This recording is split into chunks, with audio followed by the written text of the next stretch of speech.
Hi, I'm Amy of Amy Groff Fine Art, and in this video I want to talk to you about why I use Pixlr to edit my reference photos.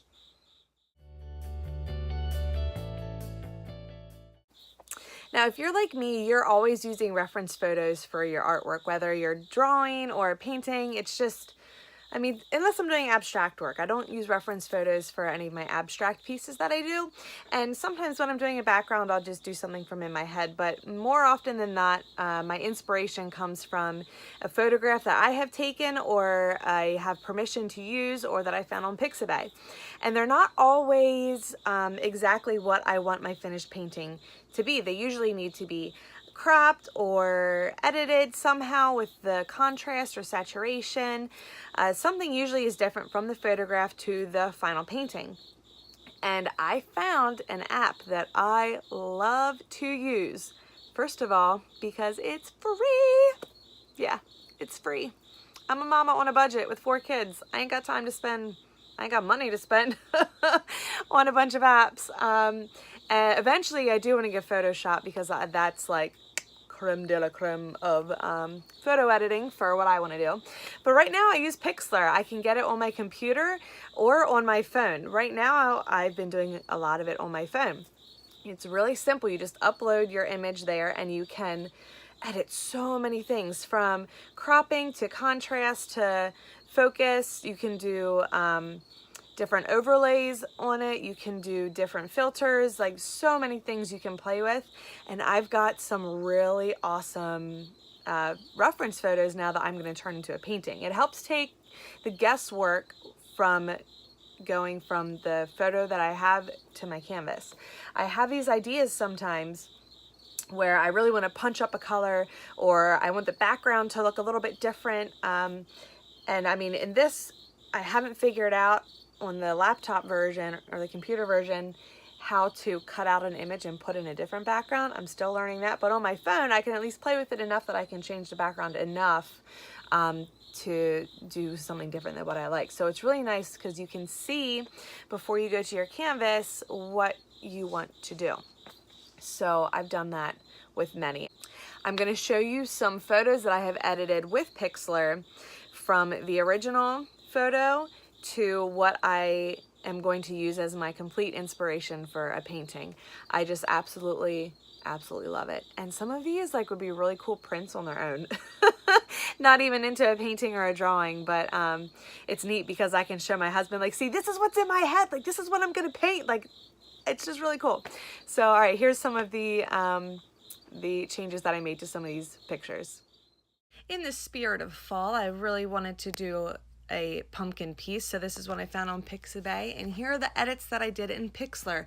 I really just wanted to hype up the contrast. And another, I forget what this bird was called. And again, I just really wanted some abstract background and to really hype up that contrast and saturation. And I love butterflies and flowers, so I found this pretty butterfly picture on Pixabay.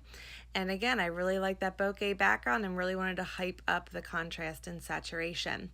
And I'm kind of obsessed with ravens right now, so boom, there we go. This is my colored pencil piece that I'm going to be doing. Oh, I love this guy.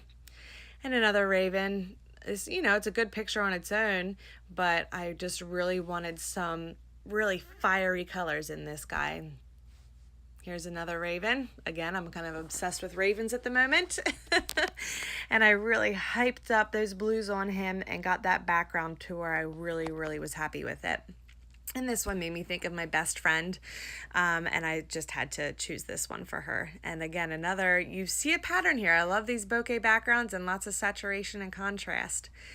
And a bee here, which was pretty cool. Good photo on its own, but I really wanted to give it a very abstract sort of spacey feel. So that's what I did there. And an oriole, I love to paint birds, as you might know, but I wanted to see what he would look like again. Bokeh background. So I really like this guy. He turned out pretty cool. And as you saw, I kind of have a theme going on at the moment. I'm loving birds and these ravens, man. I don't know if it's that it's getting to the fall season and they're kind of, I don't know, they remind me of Halloween and fall. I don't know. I'm just really really kind of obsessed with them right now, and I hope to turn all of those images that you saw me edit in Pixlr, I want to turn all of those into paintings. So I'm doing a study of one right now in colored pencil, and that's the one I'm doing a video of earlier. If you saw that, awesome. If you haven't seen that one yet, check it out. I'm doing a tutorial on the background that I'm doing.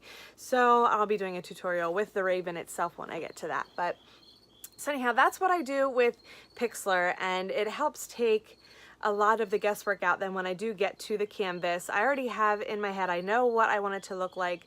I see it, I've got it all figured out, and so all I need to focus on the canvas then is just getting it on there. The technique, I don't have to sit there and create and wonder, if I do this, will it look good? Or if I amp up that color, will it be okay? I've already figured that all out in Pixlr. So it's all good. I just get to enjoy putting the paint on. It's so fun. I can't wait to paint them. And there's more ravens than what I put in this video too. There's like 3 more. So look for some raven tutorials coming from me shortly. All right, I hope you enjoyed this video, and let me know what photo editors you use to edit any of your reference photos, and we'll catch you on the next one. Bye.